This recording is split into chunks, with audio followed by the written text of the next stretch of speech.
como que faz pra você pegar um jogo que não tinha tanta expressão no Brasil, mas tinha uma comunidade grande, mas não ganhava campeonato, não tinha um cenário competitivo forte. Como é pegar do zero e construir e virar esse fenômeno que hoje é o time... Hoje o CS é onde o brasileiro é mais bem sucedido internacionalmente nos jogos competitivos. A história do CS do Brasil ela é bem longa, né? Eu comecei a jogar CS em 2003, tinha 12 anos. Comecei com meus irmãos mais velhos. São 3 irmãos, né? Tenho 2 mais velhos e o mais novo que está aqui, inclusive. E, na verdade, o Brasil teve um grande celeiro de jogadores e foi muito bem também na época que eu estava ainda começando no game, que era muito novo, né? Então, por exemplo, de 2003 até 2006, o Brasil teve muitos e muitos jogadores, principalmente porque toda cidade tinha uma lan house, cara. Todo bairro tinha uma lan house. Vivia essa época muito, então, você vários pensa, corujão. Não é possível que só tinha noob, né? E o Brasil é muito grande, cara. Então, a gente tinha muitos e muitos e muitos jogadores. Então, dessa época de 2003, 2006... eu ainda não tinha o patamar que eu tenho hoje de nível de jogo, então eu não participei do Prime, dos jogadores, mas tinha muita gente boa naquela época. E o Brasil foi campeão mundial em 2006, por exemplo. Pode crer. Ou seja, então a gente dizer que só depois que teve sucesso do CS é um pouco equivocado se a gente não puxar essa história lá atrás. Né? Pode Então, crer. 2003, 2006 foi uma fase de ouro. E uma coisa que aconteceu naquela época, que foi muito rara, a gente teve uma pessoa, que era o Pred, era um jogador do Rio de Janeiro, que o pai dele tinha uma condição financeira legal com as empresas que ele tinha, mexia com outras coisas, e ele resolveu apostar no sonho do filho dele naquela época e começou a investir pra caramba no MBR na época, que foi o do Paulo Veloso. Então esse cara deu condições num cenário que ainda não tinha condições de ter patrocinadores que levariam a gente pra Suécia pra treinar, competir. Esse cara tava lá, na paixão do filho dele investindo, e acabou virando a paixão dele também depois do futuro, né? Então, o Brasil teve uma representatividade muito grande no cenário já no começo, né? Pode crer. Só que nessa época, eu ainda estava jogando bairro contra bairro, house contra house, com meus irmãos, né? Indo para os primeiros torneios. E o que aconteceu com o CS foi que quando foi chegando, eu fiquei bom no jogo, a partir de 2006. Fiquei muito bom no jogo, 2009 para 2010. Só que o jogo começou a cair muito, justamente quando eu fiquei muito bom. Então, 2009 para 2010 eram os últimos torneios que estavam rolando. Já era CSGO? Não, era CS 1.6 na época ainda. 2003, CS 1.5 e até outras versões anteriormente. 2006 para cima, tudo CS 1.6. CSGO só foi entrar em 2013. Então, a gente teve 2009, 2010 e 2011, mundialmente falando, o CS caindo em declínio. No Brasil, a gente perdeu a maior competição que a gente tinha, que era a World Cyber Games, que era a competição que fazia tudo girar. Todo mundo jogava o ano inteiro para ganhar o qualificatório do World Cyber Games. Você ganhava, você ia viajar, representar o Brasil. Tudo pago. Na época era a Samsung que patrocinava todo o evento. Então, quando esse campeonato cortou, a galera falou, vou jogar por qual motivo agora, né? Então, o ecossistema do CS, foi para baixo. E o que aconteceu foi que, era um jogo que eu amava muito, desde 2003 jogando. E eu vi que o cenário tava degringolando, não ia ter mais o que fazer. Eu falei, alguém tem que fazer alguma coisa. E não vai ser a Valve. E não vai ser ela no momento, né? Porque eles têm essa... É um outro assunto que a gente pode entrar depois, mas a Valve é tipo assim, o jogo tá aqui, faz aí. Eles não querem o pai cuidar que foi de nada. comprar cigarro. É mais ou menos isso. Fazem o jogo e se vira. Eles acabaram salvando o CS, trazendo o CSGO depois, né? Sendo sincero, eles fizeram... Em 2013 foi a grande guinada, quando eles entraram com o CSGO, que eles eram uma nova vida. Só que essa nova vida só foi começar a aparecer em Europa primeiro e América do Norte primeiro. Obviamente, a gente está no Brasil, costuma demorar um pouquinho mais para chegar as coisas, né? Então, quando em 2009, e até a gente tem que ir um pouco mais atrás na história, mas aproveitando esse gancho, em 2009 eu já era um bom jogador e eu estava meio desencanando do CS já, porque eu vi que eu não tinha entrado no melhor time ainda, eu estava terminando o terceiro colegial, tinha que ir para a faculdade. E aí, em 2009, eu falei, na verdade, em 2008 eu prestei só pra entrar na USP. Eu tentei entrar em engenharia na USP. Cara, mala pra caralho. Só prestei USP. Burro pra caramba. Passei na primeira fase e devo ter sido um dos últimos da segunda. Não passei. Mas pelo menos almejava grande, né? Tem esse ponto. Não prestei mais nenhuma outra. Doido. Aí eu falei, eu fiz cagada. No outro ano, comecei a fazer cursinho. Então, em 2009, em maio, quando eu tava fazendo cursinho, eu lembro até hoje, morava em Itapetininga, tava com um colega meu de classe estudando em casa e recebi uma mensagem no MSN na época. Os caras me botaram num grupo, o melhor time do Brasil. Tava lá o treinador, o dono do time, Fênix, Beat, NAC. Eu falei, caralho, do nada. Já entendi o que era, né? Pra bom entendedor, minha palavra basta. Eu já nem conhecia os caras direito ainda, pessoalmente, nada. E aí os caras me chamaram pro time. E aí foi a primeira grande decisão que eu tive que tomar na minha vida, que foi, joguei 6 anos pra brincar, cheguei num nível alto. tô quase que indo só para estudar agora, para poder continuar a minha vida, né? Fazer alguma coisa no futuro. Mas apareceu a oportunidade que nunca tinha aparecido antes. E aí eu lembro de ter falado com a minha mãe até, tá aqui. Falei, ó, mãe, não é por nada não, mas aconteceu um negócio que eu não tava esperando. Vou Tô pegar. estudando aqui faz 4, 5 meses, sem parar no cursinho. Tu tava Mas ficando me bom, chamaram né, de pro prova, melhor não? time. Ah, cara, eu sempre fui esforçado, mas nunca fui gênio, assim, de loucura, sabe? Entendi. Eu acho que eu acabei É que pra passando, passar em prova não tem que ser gênio. Tem que saber decorar as paradas. mas tem que estudar bastante, né? Pra É, passar em faculdade boa, sim. tem que estudar bastante. Sim. E aí, eu acabei que em 2009 eu falei, mãe, ó, não dá pra fazer os dois ao mesmo tempo. Não tem como entrar no melhor time do Brasil pra começar a competir e ao mesmo tempo querer passar em cursinho. Já vi que não vai dar certo. Tem que Então me eu vou dedicar a alguma apostar numa coisa. coisa só. E, meu, minha paixão era o jogo, né? Não tinha como não escolher isso. Desde Mas cedo, ela, desde moleque. mas ela foi pra- pirou, cara. Pirou um pouco. Ela tá aí, ela Tá aí. pode até Ela contestar. pirou um pouco. O que aconteceu foi o seguinte. Cheguei pra ela e falei, mãe, ó, apareceu essa oportunidade. O pessoal já garantiu que a gente vai viajar pra 3 torneios. Tem um torneio na Argentina, tem um torneio em Barcelona, na Espanha. E eu tô afim de ir 100% nisso daí. Ela deu uma pirada, mas ela sempre me apoiou. Ela falou, ó, então vai, se dedica pra fazer isso daí. Só que eu quero que pelo menos você estude inglês então. Porque se você vai viajar pra outros países e tal, desenvolve seu inglês, que em último caso, só desenvolver teu inglês já tá valendo muito. Total. Então ela pegou Foi nesse uma excelente ponto. dica. Foi uma excelente Sim. dica. É. E pra ajudar, lá na cidade onde a gente morava, uma grande amiga da nossa família tem a Skill lá, que é a escola de ensino de inglês, então sempre me ajudou a estudar lá também. Ah, A que Janaína, massa. até mandar um beijo pra ela, me ajudou muito nisso. E aí eu falei, meu, é isso aí, vou embora. Dos 3 torneios que eu esperava em 2009, todos foram cancelados. Puta Então, merda. calma que a história piora. Caralho! Barcelona não aconteceu, a Argentina muito menos, o outro nem lembro qual era, e vai vendo. Isso foi em maio que eu parei tudo pra jogar. Meu, minha rotina era acordar de manhã, assistir demo, que é assistir tipo replay de outros jogadores, treinar tarde sozinho e treinar de noite com o meu time. Isso aí 2, 3, 4 meses, 5 meses seguidos. Chegou perto de outubro, novembro, um cara do meu time saiu pro time rival, que foi o Beat. O nosso time era meio largado no quesito de que a galera já tinha vivido os anos áureos desde 2003, Eles 2004. estavam Então, desapontados. eles já com o estavam em cenário. 2009, tipo, Vai morrer. queriam, mas não era igual eu que queria pela primeira vez, sabe? Quando você Entendi. quer buscar pela primeira vez. Então eles eram muito bons, eram os melhores jogadores do Brasil, mas ao mesmo tempo treinar só aquelas 2, 3 horinhas, entendeu? Não vai estar lá maçante. E aí o Beat ficou incomodado com isso, porque é um cara que queria treinar muito, né? Assim como eu. E ele falou, meu, vou pro outro time, porque esse time aqui vai desenrolar. Aí ele pegou e ele saiu, faltando uma semana pro campeonato, que é dar vaga pra China, que é o World Cyber Games que eu te falei. Aham. Essa aí eu juro que eu quase chorei. Foi uma das únicas vezes que eu quase chorei na carreira, porque eram 5, 6 meses, apostando tudo no jogo. E, pô, minha mãe deixou ir jogar. Falei que é pra 3 campeonatos, não ia. E aí chegou na hora de jogar o campeonato, o time tava meio que Vai meter um deslanchando. miguezão pra mim, né, filho? Foi mais ou menos isso. E aí a gente foi pra esse torneio. O rapaz que era do time deles, que era o PRD, entrou no nosso. O nosso foi pro deles. Só que a saída desse moleque meio que Destabilizou ligou uma chama no nosso time. Ah! Do cara que não tava tão afim de jogar, falou o quê? Você vai largar nós no campeonato? E aí a galera também deu um gás, Que legal, entendeu? que E aí foi um interessante. puta no campeonato que, na minha opinião, marcou a minha vida. Porque se eu não tivesse vencido aquele campeonato, eu não sei o que teria sido, porque foi um campeonato que me levou pro primeiro internacional, né? Entendi. Então foi o prime ali da minha escolha. Então se eu tivesse perdido aquele jogo na final, que rolou, né? Qualquer momento do campeonato, eu não teria nem ido viajar pra fora. Então quem sabe já ia desencanar, sei lá. Não dá pra saber o que ia acontecer Mas depois. que louco que os caras animaram com a saída do cara, né? Porque Ficaram eu putos, na achei que verdade, era né? o... É, ficaram putos, mas É. é bom quando os caras pegam a raiva e usam pra um negócio produtivo, Exatamente. né? Foi isso que aconteceu. E aí a gente venceu esse campeonato. Foi o primeiro que eu fui pra China representar o Brasil pela primeira vez. E aí começou a surgir umas oportunidades. Né? A história é longa, mas foi engraçado que em 2009 eu tive que escolher pela primeira vez o que eu ia fazer, né? E aí que foi rolando. 2010, a gente teve um investimento legal no Brasil. Tem um time que chama Complexity, até hoje existe. Time de CSGO. Inclusive tá forte agora. Recentemente. O Codizeira aqui veio aqui, inclusive, tá Aham. completando pra eles agora lá. Ah, da hora. Ele é um time de um cara americano que também começou, 2000, 2001, um cara muito antigo no CS. Começou, E mas ele- começou jogando? Não, ele era o dono da equipe. Tá. Chama Jason Lake o nome dele, é um dono de time aí. Empresário do É, ramo. ele é um empresário do ramo tá há muito tempo. E aí ele pegou, viu que o nosso time tinha potencial, em 2010 ele bancou o time brasileiro. Fez uma game house pra gente aqui em Santana, em São Paulo. Que da hora. Levou a gente pra alguns campeonatos. Tu então sabe quanto que começou ele a investiu investir. nesse projeto?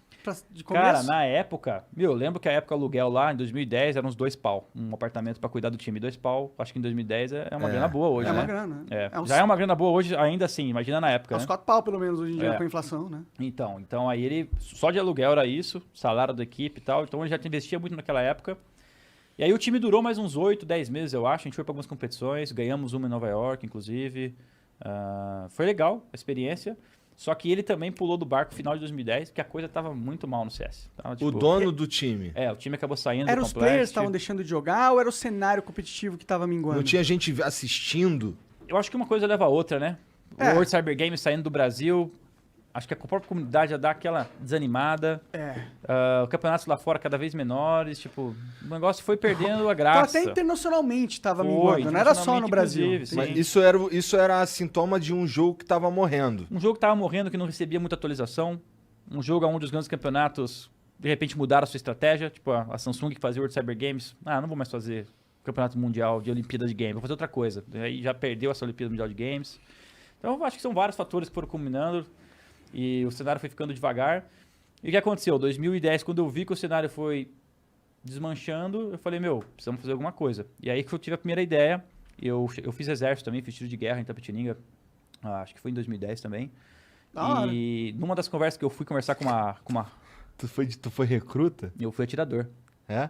Igual o Igor. Tu não O quê? fez de atirador? Mas assim, É não... tiro de guerra, né? Não. Interior, então é coisa pequena. Ah, tá. Mas foi bacana. Não, eu... Os caras faziam bullying com você no exército?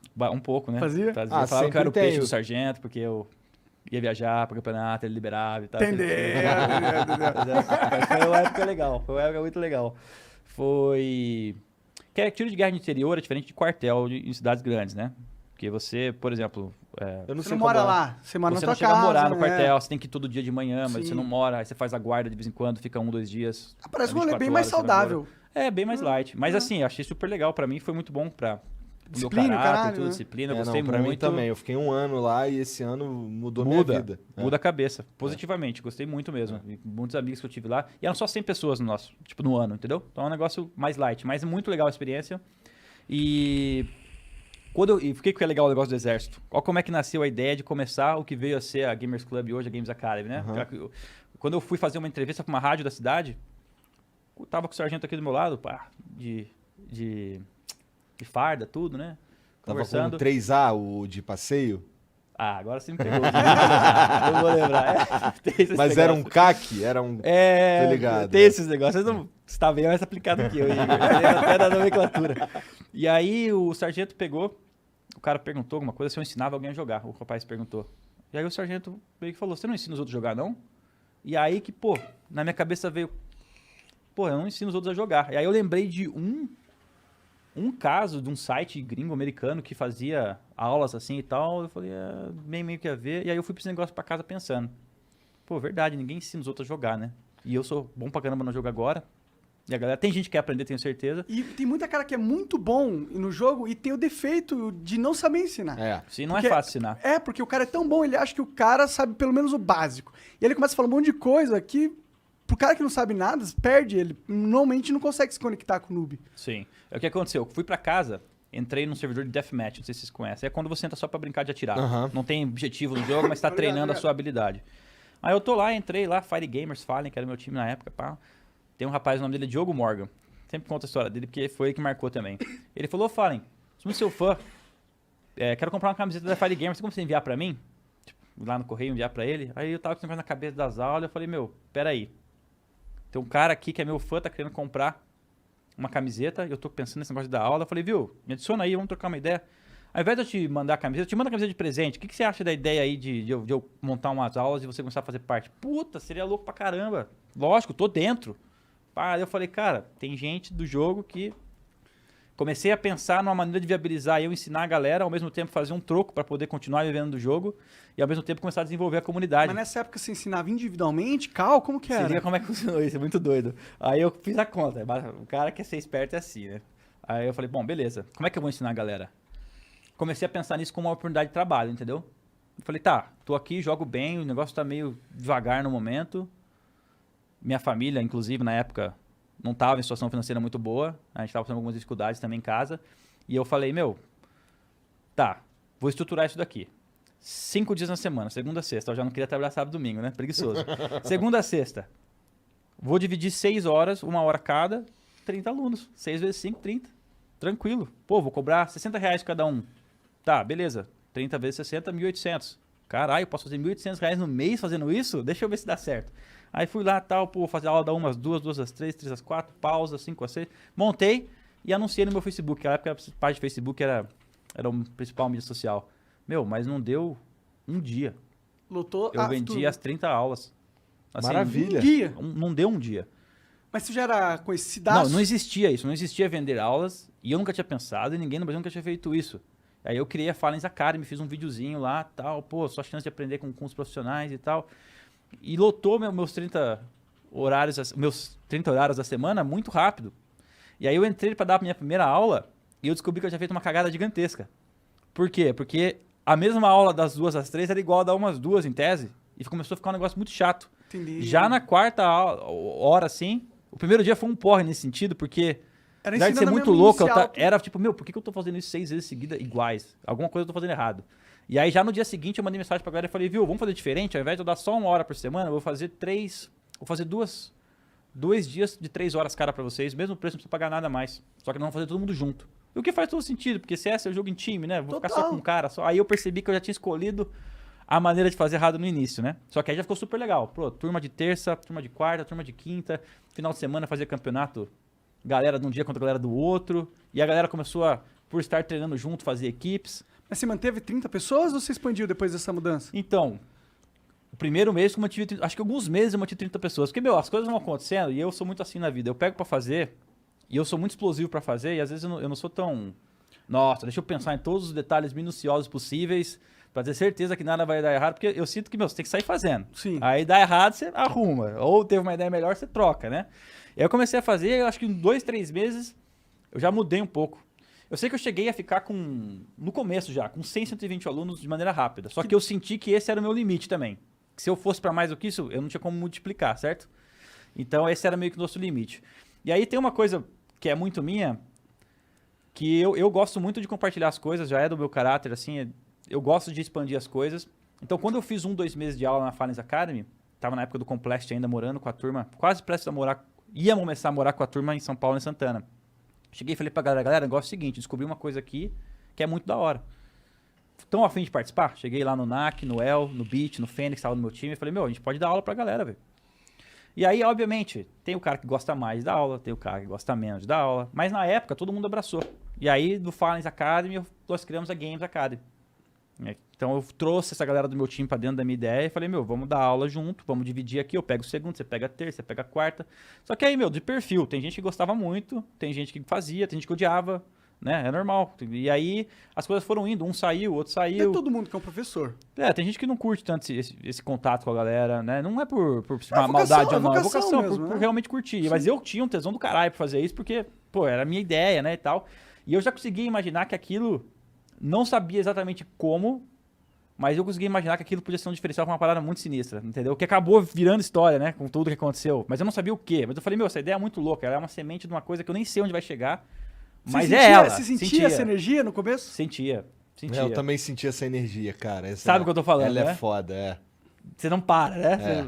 Cara, pra você ter uma ideia, eu cuidava das inscrições, verificava o pagamento, dava aula, arrumava servidor, cuidava de arrumar o website, narrava campeonato, organizava o campeonato, brigava no meio do campeonato porque alguém tava sendo sacando com outro time. Tudo, semana inteira sem parar. 24 horas por dia ligado nessa 24 horas por dia nisso, sem parar. E felizão da vida, cara. Trabalhei muito, mas gostando muito do dia a dia. E, cara, conhecia os alunos pelo nome, pelo nick. Na época, sabe quando era pouca gente, Claro. 30, 60 pessoas, meu, viravam parceiros mesmo. Fazia encontros locais, os caras aqui em São Paulo vinham pra encontros, a gente se que encontrava massa, na que House, maneiro. jogava. Tem vários vídeos na internet, inclusive, no YouTube, Maneiro. encontros da Games Academy. Maneiro. Legal Cara, ver essa muito história, doido. relembrar, né? Muito Eu imagino doido. agora, depois de tanto tempo. Muito, muito, muito doido. E aí o que aconteceu? Com o passar do tempo, o time dissolveu do Complexity, um cara foi para um lado, outro foi para o outro, algum ficou comigo um pouco mais de tempo. E aí 2012, então fui levando isso até 2012. 2012 o CS estava no seu pior E estágio. tu começou em 2010. 2010. Aí tu foi até 2012, 2011. aí isso tudo é pré-CSGO. Pré-CSGO. E 2012 o negócio, meu, horrível. 2012 era tipo, nem aqui fora tinha muito, nem lá fora tinha campeonato direito. Foi um momento mais Brasil, tenso pra tava você? muito tenso. E eu falei, meu, preciso de um plano B, porque tá legal, eu gosto, mas Mas e se não vingar? tipo, não tá faltando algo. Tava faltando o negócio explodir também, né? Fora. E aí eu voltei a fazer cursinho, cara. Continuei dando aula, tarde e noite, ia no cursinho de manhã. E você tá com quantos anos já? 2012 já, eu tava com 12. 20 anos, 21 anos. Ah, Ah, que você começou Tô com bem 30 jovem agora, né? nessa parada. É, eu comecei com 12, 13, Entendi, né, cara? entendi. Tu é É. jovem também. Então eu falei, meu, preciso de um plano B. Vou de novo pro cursinho. Comecei a fazer cursinho aqui, em Guarulhos, inclusive. E comecei a estudar de novo para engenharia elétrica e tal. Só que dessa vez prestei mais de uma coisa. E foi um ano muito cansativo, cara. Porque eu pensei pro cursinho de manhã, dar aula de tarde de CS, dar aula de noite, treinar com o time de noite às vezes também. Imagino. Tinha time na época ainda. E cursinho no outro dia de manhã. Nossa, foi cansado, foi cansativo. Mas eu passei na UTFPR de Curitiba Agora, e da hora. passei na Unesp de Guaratinguetá, No quê? engenharia elétrica, Da hora. nas duas. E aí, do finalzinho de 2012 para 2013, eu resolvi me mudar para Curitiba para ir fazer a faculdade. E mudei, fui com um amigo meu. Mudei para lá, comecei para as aulas, 2 semanas de aula. Me sai a notícia do CSGO. Eu não lembro, a minha memória é um pouco ruim para algumas coisas. Eu não sei se já existiu o CSGO ou não. Eu lembro que no começo da transição CS 1.6 para CSGO, eu era tão fissurado no CS 1.6 que eu odiava o CSGO. Tá Eu não ligado? tinha visão de que aquilo, na verdade, estava salvando a minha vida, na real. E eu não conseguia enxergar aquilo de primeiro momento. No Era Dota tão- aconteceu isso Era também. tanta paixão pelo CS 1.6 que eu falei, meu, você tá de brincadeira. Os caras, ao invés de arrumar o CS 1.6, vieram com esse jogo horrível aqui. Tá entendendo? Essa foi a minha reação. É porque o Source não foi uma experiência muito Não. boa, né? CS Source. E eu lembro que no começo do CSGO a comunidade falava isso, chiava pra caralho. O jogo tava ruim, na real, no começo É. também. Então você vinha do CS 1.6 achando que era mil maravilhas pelo amor platônico pelo jogo. Entrava no CSGO pela primeira vez e falava, meu Deus, não é isso que eles estão querendo que a gente engula agora, né? É. Só que na real, meu, o jogo, hoje ele é muito, muito, muito bom. Comparado com o que ele era lá atrás, ele já é um jogo muito, muito foda agora. E então essa parte da minha memória eu não lembro qual exatamente o momento que eu fiz a transição ou não. Mas eu lembro que eu estava em Curitiba, 2 semanas de aula. E eu lembro que fui numa das aulas, né, de apresentação, assim, com os professores. Começaram a perguntar, pô, o que você quer fazer da vida, né? Por que você tá aqui na faculdade e tal? E o cara respondeu, pá, e eu tava meio nervoso ali, esperando a minha vez de falar. Chegou na minha vez, eu falei, os caras vão me chamar pra caralho, daí eu vou falar. Daí o cara perguntou, pô, por que você tá aqui? Por que você tá aqui fazendo faculdade? Daí eu falei, meu, sendo bem sincero, professor, eu tô aqui pro plano B. A minha vida é jogar um jogo de computador chamado Counter-Strike, mas se não der certo, eu preciso estudar e engenharia elétrica é uma coisa que eu gosto. E a turma, como reagiu essa parte? Pai, esse cara deve ter me achado mal pra caralho, né? Os caras estudaram pra passar lá, de repente o cara tá de plano B, tá de sacanagem. Deve ter me achado mal pra caralho. Mas aí eu voltei pra casa e eu comecei a pensar, né? Eu falei, plano B que nada, velho. Né? Pô, vai ficar fazendo plano B? Eu falei, quer saber? Eu vou cair de cabeça, vou mergulhar no CSGO e seja o que Deus quiser. Deu um feeling assim, sabe? Caralho.